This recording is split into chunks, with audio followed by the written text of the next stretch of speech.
Bless you. I'm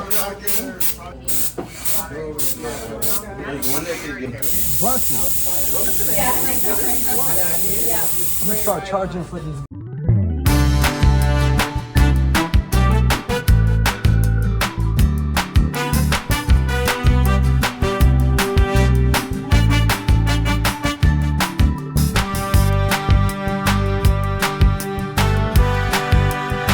What is happening, party people? Welcome back to the vlog.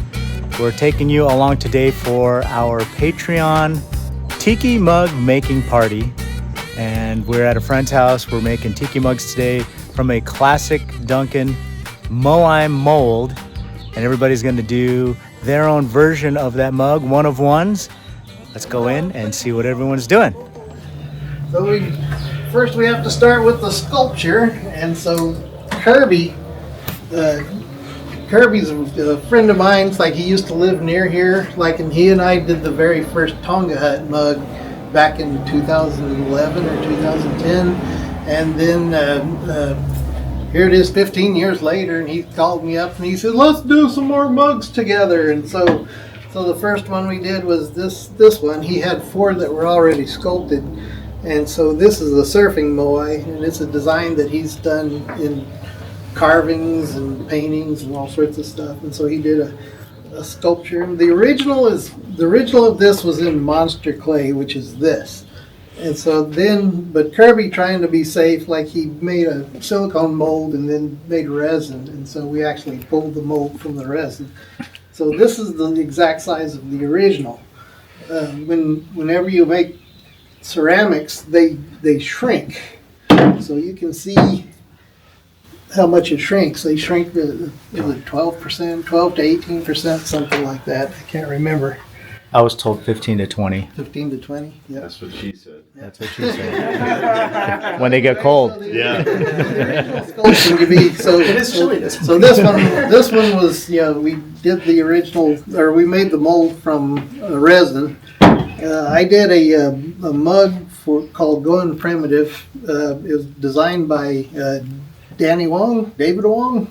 And so the first mug that I did, production mold, was Squid, who used to be the #1 sculptor for Tiki Farm. Mm-hmm. He walked me through the process, and the way he does it is he sculpts with an oil-based clay, which is this, and then it doesn't have the logo on the back. So then he does the fine detail in wax, and what he does is he makes a silicone mold of that, and then pours wax in the silicone mold, and then waxes his final that he does all the detailing. So that's what I did. And so a lot of people nowadays, they use monster clay, and so this is a sculpt that Kirby just finished last week, and so he did it in monster clay. And then this one is just water-based clay. This is the cheapest clay you can do. It's I love this. It starts out wet and it's cold. I mean, it's very moist and has lots of. So then you can rough it in, and then as it dries, then you can put all the detail in. And so then we make a mold of it from here. And so imagine that this is clay. So first thing we would do is we would put clay up to here, and then we would place him on the clay, and then we'd take some more clay, and we would build it up to here, so that we could. So then you stick these guys together. Not with these clamps. These are just for show because they're fat. At this point, we're building it all up out of clay. So when you do your sculpt, then these lines, these are trying to figure out where we're going to put each mold piece. Because when you do a ceramic or the ceramic, you have to be able to pull each piece off straight. You don't want to have, there's things called undercuts. If his mouth was open and he had teeth, you wouldn't be able to pull the mold off because the teeth would pull out. So you have to design it so that you don't have, so you can see the surfboard, he's not straight. He kind of goes this way.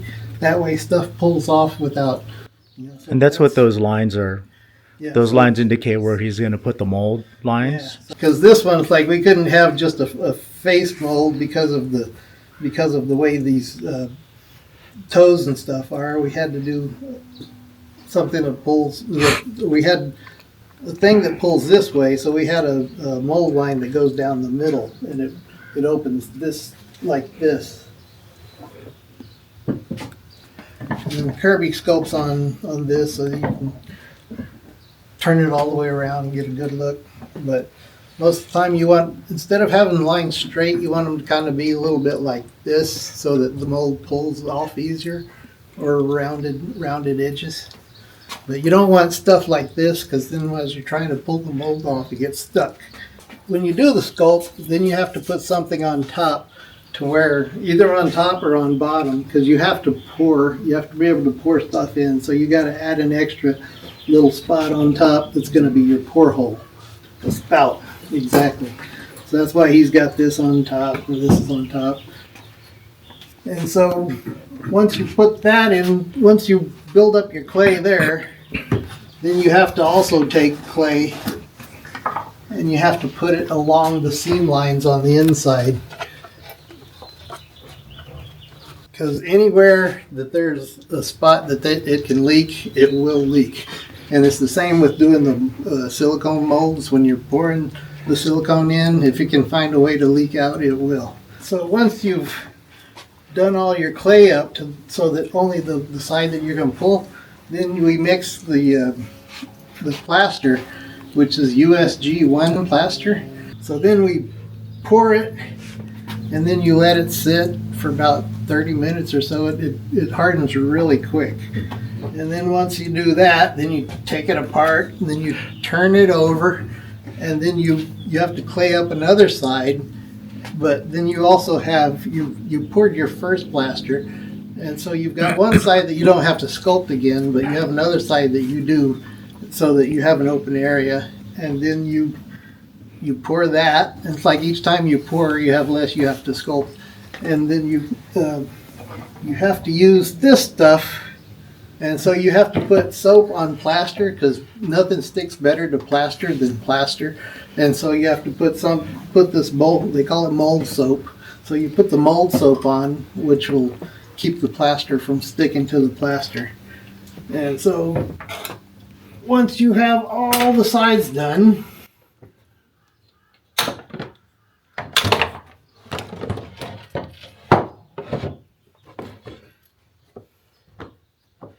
you now have what we call the master mold.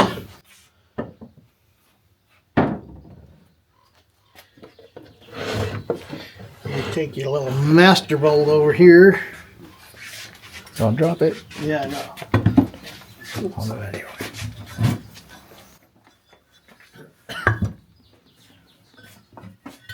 Whoops.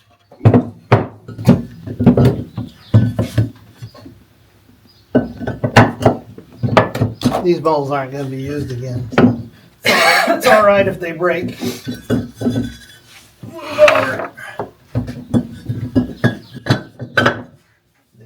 So you have your pieces. So then we're going to make production molds.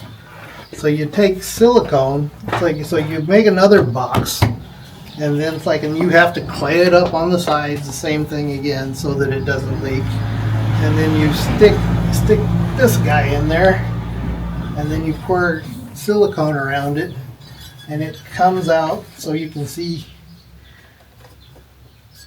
it looks like the positive, and that produces the negative. And so now that once you have that, then you can just keep pouring plaster. So that way, because a mold will last 50 to 100 pieces, and it's like if you're pouring one mold a day, you're only making one ceramic a day, and if you've got to do a whole bunch of ceramics in a short time, it helps to make a whole bunch. Molds. Yeah, exactly.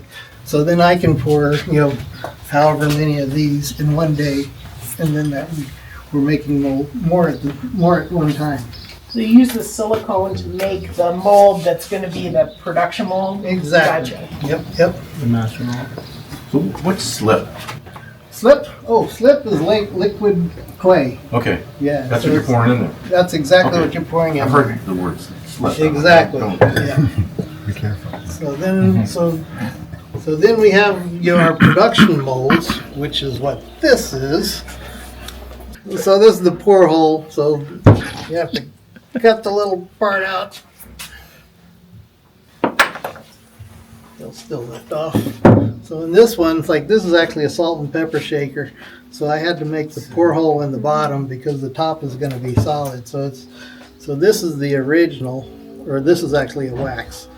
And when I designed him, he's got an S for the S. His ear is an S, and then the pepper one is a P. Oh, that's cool. And you can see he shrinks a little bit too. Same percentage. Then he comes out. So this is actually red clay. This guy comes out, and then you can see that there's little seam lines where these guys. So that's the first thing you're going to do is clean off that seam line, and then you can add detail and stuff to it. You can carve into it, or you can take wet clay and you can add to it if you want to add stuff. And it's like there's a lot of times these guys, I give it a little rock texture by splattering it with a toothbrush. So you splatter black. Oh, so yeah. Exactly, yeah. But then the bigger ones, I'll put texture on it. It's like you want a rock texture, you take a rock and you beat it with a rock. So when you fill that up, what stops it from being solid? Yeah. We dump it out. Oh, so you let it set for a while, and then Yeah, once you- it's set for a while, you pour Yep, the rest of it out? exactly. So this is the pour hole. Okay. You pour it in there, then it sits for a certain amount of time. It's like which builds up A layer, yeah. a layer, because plaster sucks out the moisture from the clay, Mm-hmm. and so it makes this film, or I guess film inside, so it gets a thickness. And so after a certain amount of time, you dump it out, and then you've got the hollow. So you just have to know, like, by the type of clay, by the size of the mold, approximately how long it takes to Exactly. get the skin thickness And then you the want? weird Is that like part, one beer, well, two beers? they shut down this. They had a talc mine or what, Yeah. and that they shut down, and so they're using a different type of talc. And so now, used to I could pour three a day using one mold. Now I pour one, and then I have to take it out of the mold the next day. Shake it. Shake it, baby. Shake it.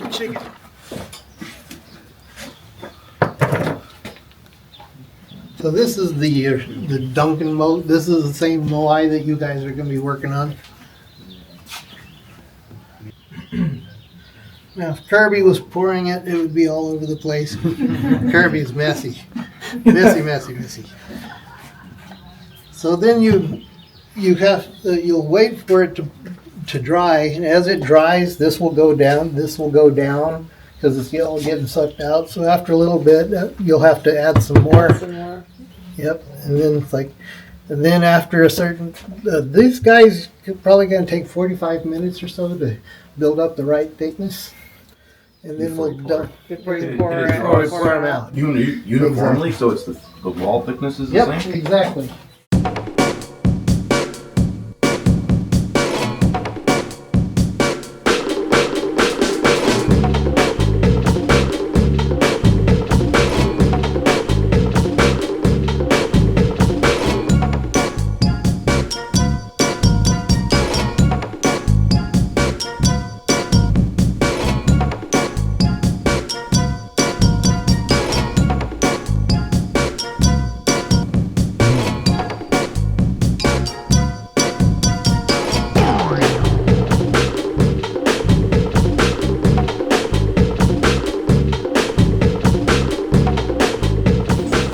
Wow, that's awesome. Looks very time consuming. What are you doing, Diego? I'm doing some bamboo right here. Oh, bamboo on the back. Wow. Looking good, huh? Yeah, looking good. Yes, sir. All right. What's Jim working on? Corn.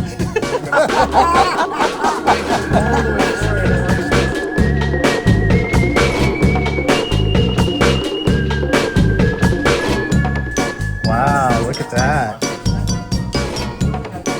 Feeling rock hard today, huh, Paul? You bet. You know, that's the key. Gotta stay hard. Stay hard. He's already got his name signed. See? All right, there you go. All outside. Huh. He's finished. He's already signed it. Dude, you're fast.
All right, here we go. Mugs are going in.